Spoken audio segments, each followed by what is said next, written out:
Alright, good day. Ayan, maglinis tayo ng G-Things ng carb ng Mio Sporty. Ayan, linisan natin. Siya yung sa gas at saka hangin. Ito yung sa hangin. Linisan natin yan. Ito okay naman. Yung G-Things lang ang linisan natin dito. Tsaka ito, siyempre, tanggalin na rin natin itong kanyang flutter. Ayan. Nalaglag na nga. Nalaglag na yung kanyang karayom. Ayan. Tsaka palit na rin tayo ng air filter sa Mio Sporty. Ayan, yung kanyang box. Ilinis na rin natin yan. Ayan, ito yung karayom niya sa hangin. Ay yung G-Things niya sa hangin, barado. Isa lang natin ang steel brush.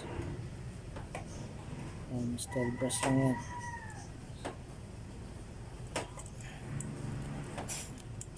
Ayan. Sundot-sundutin lang natin. Steel brush. Alright, ayan, malinis na yan. Ayan. Kakabit na natin. Ayan. Dito to. Ganyan lang siya.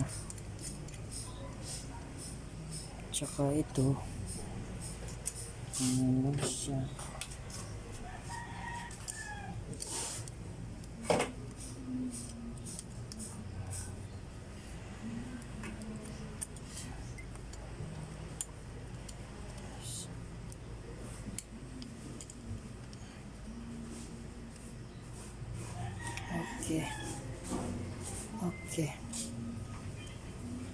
Okay na. Ito naman yung karayom niya. Atin. Ito siya sa loob. Nakasabit. Para hindi siya malaglag. Ayan. Pag nalaglag yan dyan sa flutter, walang hatak yan. Siya hatak.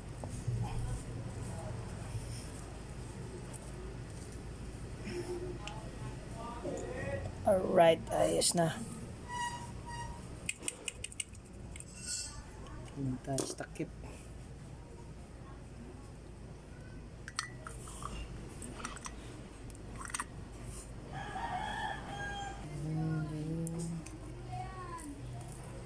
Sinusumpan.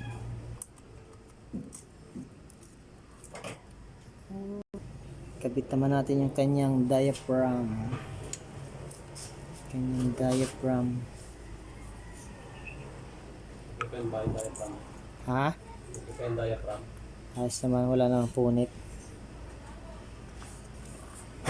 Yan, tsaka spring. Yan.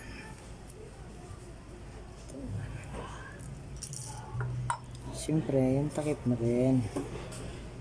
Narin natin.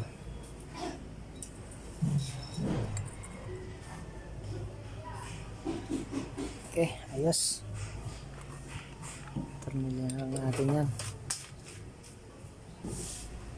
Alright, ayan, tapos na yung carb natin na nilinisan, yung G-Things. Siyempre, nilinisan na natin yung kanyang airbox. Ayan. At palit tayo ng bagong air cleaner. Ayan. Sa mga may sporty, ayan, ang issue nito pag nahagok tsaka delay, yan parang kinakapos sa gas. Ayan. Madumi lang ang kanyang air filter niyan. Ayos na. Ito yung lumang air filter. Oh. Sobrang dumi. Okay na to. Thank you.